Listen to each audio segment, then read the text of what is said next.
పొగరు తలకెక్కితే ఆట అటకెక్కుతుంది. టెస్ట్ క్రికెట్లో టీమిండియా వరుస ఫెయిల్యూర్స్ చూశాక ఇది మన టీమేనా అనే డౌట్ వస్తుంది. కానీ మీకు ఆ డౌట్ అక్కర్లేదు. మనం పోటుగాళ్లుగా భావించే ఆటగాళ్లు వీళ్ళే. కానీ ఆట మర్చిపోయి చాలా కాలమవుతోంది. ఓటమిని అలవాటు చేసుకొని ఎన్నో రోజులవుతోంది. అందుకే ఆటతో పాటు జట్టుని కూడా పడుకోబెట్టేస్తున్నారు. గేమ్లో టీమున్నా టీంలో ఫామ్ లేదు. అందుకే డౌన్ఫాల్ కంటిన్యూ అవుతోంది. ప్రతిసారి భారత్ పరుగు పోతోంది.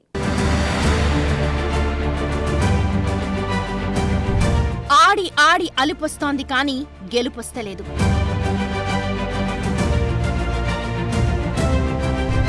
ఓడి ఓడి తెలిసొస్తోంది కానీ కలిసొస్తలేదు.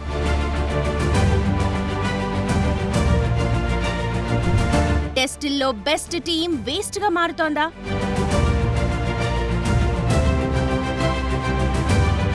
సౌత్ ఆఫ్రికా టెస్ట్ సిరీస్ లో ఇండియా వైట్ వాష్ అయ్యాక రైజ్ అవుతున్న డౌట్స్ ఇవి. ఒకప్పుడు టీమిండియాని సొంత గడ్డపై ఓడించడం దాదాపు అసాధ్యమన్న టాక్ ఉండేది. కానీ ఇప్పుడు మనోళ్ల ఆట తీరు, వరుస ఓటములు చూశాక ఇప్పుడు ఎలాంటి టీమైనా సరే ఇండియాని ఇండియాలో ఈజీగా ఓడించగలదు అని సెటైర్లు వినిపిస్తున్నాయి. వరల్డ్ టెస్ట్ ఛాంపియన్షిప్ లేటెస్ట్ సైకిల్లో భాగంగా సౌత్ ఆఫ్రికాతో జరిగిన 2 టెస్టుల సిరీస్ లో టీమిండియా ఘోరంగా ఓడిపోవడాన్ని భారత క్రికెట్ లవర్స్ జీర్ణించుకోలేకపోతున్నారు. కనీసం పోరాడకుండా, ఏమాత్రం ఫైట్ ఇవ్వకుండా అలా ప్రత్యర్థికి లొంగిపోవడాన్ని తట్టుకోలేకపోతున్నారు. ముఖ్యంగా సొంత గడ్డపైనే ఇంత భారీ ఓటమిని మూటగట్టుకోవడం అభిమానుల్ని మరింత కుంగతీస్తోంది.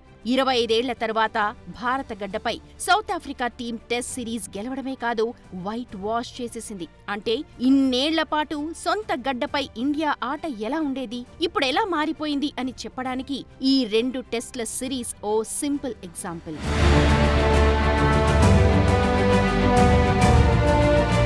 టీమిండియా ఓటమిపై క్రికెట్ ఫ్యాన్స్ మండిపడుతున్నారు. సోషల్ మీడియాలో ఓ రేంజ్లో ట్రోల్ చేస్తున్నారు. ఈ రోజుతో ఇండియన్ టెస్ట్ క్రికెట్ చనిపోయింది అంటూ కాస్త ఘాటుగానే రియాక్ట్ అవుతున్నారు. రోహిత్ శర్మ, విరాట్ కోహ్లీ, చటేశ్వర్ పుజారా, అశ్విన్ లాంటి ఆటగాళ్లు ఉన్నప్పుడు టీమిండియాకు సొంత గడ్డపై ఓటమి అనేది ఊహల్లోకి కూడా వచ్చేది కాదు. ఒకప్పుడు ఇండియా నేల మీద ఇండియాని ఓడించాలంటే ప్రత్యర్థి టీంలు వణికిపోయేవి. కానీ ఇప్పుడు పరిస్థితులు రివర్స్ అయ్యాయి. టెస్ట్లలో భారత జట్టు దారుణంగా ఓటములు మూటగట్టుకుంటోంది. గత ఏడాది న్యూజిలాండ్తోనూ స్వదేశంలో 3 మ్యాచ్ల టెస్ట్ సిరీస్లో భారత్ వైట్ వాష్ అయింది.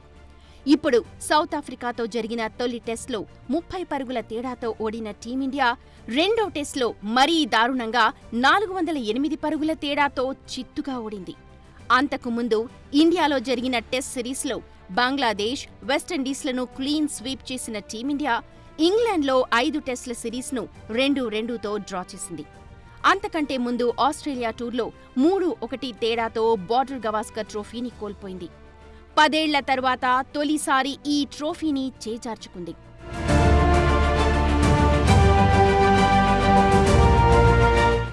విదేశీ టీంలు ఎప్పుడు ఇండియాకొచ్చినా అది ఎంత పెద్ద జట్టైనా వైట్ వాష్ చేయడం టీమిండియాకు ఓ ఆనవాయితీగా ఉండేది. అప్పుడు జీరోలుగా వాళ్లు మిగిలితే హీరోలుగా మన ప్లేయర్లు కనిపించేవారు. కానీ ఇప్పుడు ఆ పరిస్థితి లేదు. అన్ని రకాలుగా, అన్ని ఫార్మాట్లలో టీమిండియా ఫెయిల్ అవుతోంది. టెస్ట్లలో ఎంత ఓపిగ్గా ఆడితే అంత ఎక్కువగా విజయావకాశాలు ఉంటాయి. ఎన్నో ఏళ్లుగా టీమిండియా బలం కూడా ఇదే. ఓపిగ్గానే ఆడారు, మ్యాచ్లు గెలిచారు. టీ20ల వల్లో, టీంలో కొత్త రక్తం వల్లో తెలియదు కానీ మనోళ్లకు ఓపిక లేకుండా పోయింది అన్న టాక్ వినిపిస్తోంది. క్రీజ్లోకి రాగానే డ్రెస్సింగ్ రూంలో ఏదో మర్చిపోయి వచ్చినట్లుగా వెంటనే భారీ షాట్లకు వెళ్లడం, అవుట్ అవడం ఎక్కువగా కనిపిస్తోంది. టెస్ట్లలోనూ అగ్రెసివ్గా ఆడాలి అన్న ప్రిన్సిపల్ ఏమాత్రం పనిచేయకపోగా చేజేతులా వికెట్లు పోగొట్టుకుంటూ మ్యాచ్లు సమర్పించుకుంటున్నారు.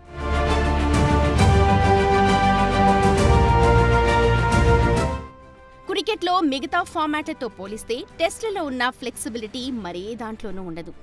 ఒక ఇన్నింగ్స్లో సరిగ్గా పర్ఫామ్ చేయకపోతే మరో ఇన్నింగ్స్లో అద్భుతమైన ఫామ్ కనబరిచే అవకాశం ఉంటుంది. ఆ పక్కగా వెళ్లే గెలుపుని కూడా మళ్లీ మన పక్కకి లాగేసే ఛాన్స్ ఉంటుంది. ఇప్పుడు టీమిండియాలో మిస్ అయిందిదే. కొందరు ప్లేయర్లు 2 ఇన్నింగ్స్లో ఫెయిల్ అవుతున్నారు. నిలకడ కొనసాగించలేక, స్థాయికి తగ్గ ప్రదర్శన ఇవ్వలేక టీంకు భారంగా మారుతున్నారు.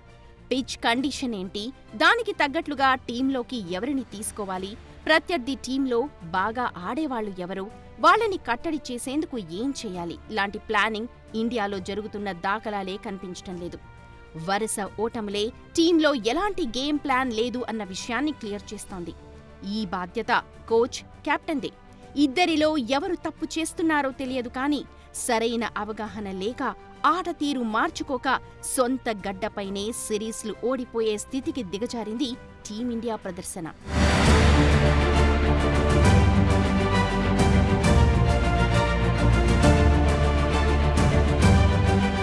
టెస్టుల్లో బెస్ట్ టీమ్గా ఉన్న భారత జట్టుకు ఈ పరిస్థితి రావడానికి అసలు రీజన్ ఏంటి? టీమిండియాకు హెడ్ కోచ్ గౌతమ్ గంభీరే సమస్యగా మారాడా? ఏడాదిలో 2 టెస్ట్ సిరీస్లు వైట్ వాష్ కావడాన్ని ఎలా చూడాలి? పైగా టీంలో ఇప్పుడు రోహిత్, కోహ్లీ కూడా లేరు. మరి ఈ ఓటమికి బాధ్యులెవరు? టీమిండియాకు కొత్త కోచ్ని ఎంపిక చేసే టైం వచ్చిందా? అసలు గంభీర్ ఇప్పుడేమంటున్నాడు? ఒకప్పుడు ప్రపంచ టెస్ట్ క్రికెట్లో తిరుగులేని శక్తిగా ఓ వెలుగు వెలిగింది టీమిండియా. కానీ ఇప్పుడు టీం పరిస్థితి అభిమానులను ఆందోళనకు గురిచేస్తోంది. ఏడాది కాలంలో 2 ముఖ్యమైన టెస్ట్ సిరీస్ల్లో వైట్ వాష్ అవ్వటం టీమిండియా కెపాసిటీ మీదే ప్రశ్నలు లేవనెత్తుతోంది. ముఖ్యంగా రోహిత్, కోహ్లీ లాంటి సీనియర్ ప్లేయర్లు టీంలో లేని టైంలో వచ్చిన ఈ ఓటములు జట్టు భవిష్యత్పై కొత్త చర్చకు దారితీశాయి. భారత జట్టు ఘోర వైఫల్యానికి హెడ్ కోచ్ గౌతమ్ గంభీరే మెయిన్ రీజన్ అని టీమిండియా ఫ్యాన్స్ నిందిస్తున్నారు. ఇండియన్ టెస్ట్ క్రికెట్ ని భ్రష్టు పట్టించాడని ఫైర్ అవుతున్నారు. టీమిండియా వరుస ఓటములతో గంభీర్ పై విమర్శల వర్షం కురుస్తోంది. స్పిన్ దిగ్గజం రవిచంద్రన్ అశ్విన్, లెజెండరీ బ్యాటర్లు విరాట్ కోహ్లీ, రోహిత్ శర్మను పొమ్మనలేక పొగబెట్టాడని, బ్యాటింగ్ ఆర్డర్లోనూ పిచ్చి ప్రయోగాలతో భారత జట్టు ఘోర పరాభవానికి కారణమయ్యాడని అభిమానులు మండిపడుతున్నారు. ఆల్రౌండర్లంటూ జట్టులోకి తీసుకున్న ప్లేయర్లని కూడా సరిగ్గా వాడుకోలేదంటున్నారు. ఇకనైనా గంభీర్ ని కోచ్ గా తొలగించాలని సోషల్ మీడియాలో డిమాండ్ చేస్తున్నారు.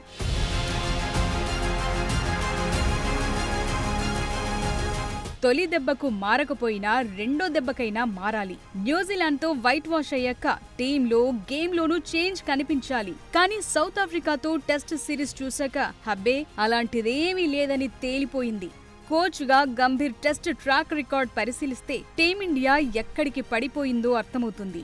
గంభీర్ కోచ్గా భారత్ 19 టెస్టులాడితే కేవలం 7 మాత్రమే గెలిచింది. 10 మ్యాచ్ల్లో ఓటమి పాలయ్యింది. మరో 2 టెస్టులు డ్రాగా ముగిశాయి. పైగా వైట్ వాష్లు బోనస్. అందుకే ఫ్యాన్స్ ఇంత ఫైర్ అవుతున్నారు. సౌత్ ఆఫ్రికా వైట్ వాష్ తర్వాత గంభీర్ వెంటనే రియాక్ట్ అయ్యాడు. తన విషయంలో బీసీసీఐ నిర్ణయం తీసుకుంటుందని చెప్పాడు. టీమిండియా కంటే తానే ముఖ్యం కాదన్నాడు. ఇప్పుడంతా తననే విమర్శిస్తారని, తాను మాత్రం వ్యక్తిగతంగా ఎవరిని నిందించనని చెప్పాడు. అయితే తాను కోచ్గా ఉన్నప్పుడే ఇంగ్లండ్లో టీమిండియా టెస్ట్ సిరీస్ సమం చేసిందన్నాడు. ఛాంపియన్స్ ట్రోఫీతో పాటు ఆసియా కప్ కూడా గెలిచిందని గుర్తు చేశాడు. టీం ఇంకా నేర్చుకునే దశలోనే ఉందని, ఏదేమైనా కోచ్గా తన బాధ్యత కూడా ఉంటుందన్నాడు.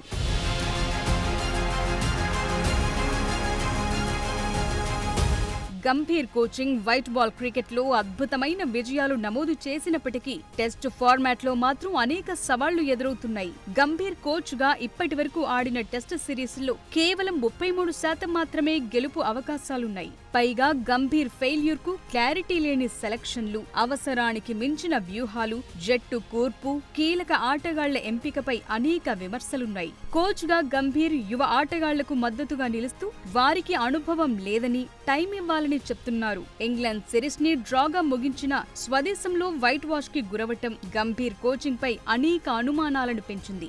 అయితే టెస్టుల్లో టీమిండియా వైఫల్యాలకు గంభీర్ ఒక్కడినే కార్నర్ చేయటం కరెక్ట్ కాదనే వాదన కూడా వినిపిస్తోంది. టీంలో అంతర్గతంగా వ్యూహాత్మక లోపాలు కూడా కారణమనే చర్చ జరుగుతోంది.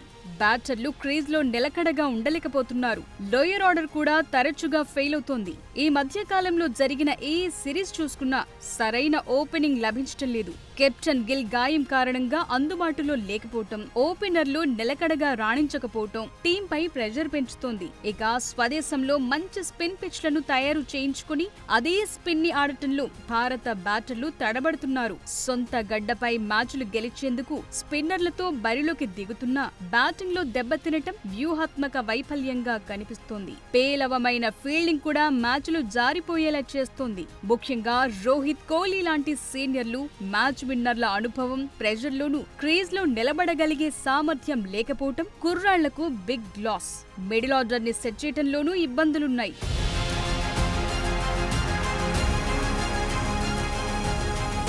టెస్ట్ క్రికెట్లో టీమిండియా ప్రదర్శనపై తీవ్ర విమర్శలు వస్తున్న క్రమంలో బీసీసీఐ దీన్ని సీరియస్ గా తీసుకోవాల్సిన అవసరం ఆసన్నమైందనే చర్చ మొదలైంది. కోచ్ గంభీర్ వైట్ బాల్ క్రికెట్లో రాణిస్తున్నా టెస్ట్ ఫార్మాట్ లో టీంని ట్రాక్ లోకి తీసుకురావటానికి టెస్ట్ క్రికెట్లో అపారమైన అనుభవమున్న వారిని స్పెషల్ కోచ్ గా నియమించాలనే సూచనలు వినిపిస్తున్నాయి. అయితే వెంటనే కోచ్ ను మార్చడం కంటే గంభీర్ కు ఇంకొంత టైం ఇస్తే బెటర్ అని కూడా అంటున్నారు. అప్పటికి పరిస్థితులు మరింత దిగజారితే టెస్ట్ ఫార్మాట్ కు కొత్త కోచ్ ని నియమించడంపై ఫోకస్ పెట్టాలంటున్నారు.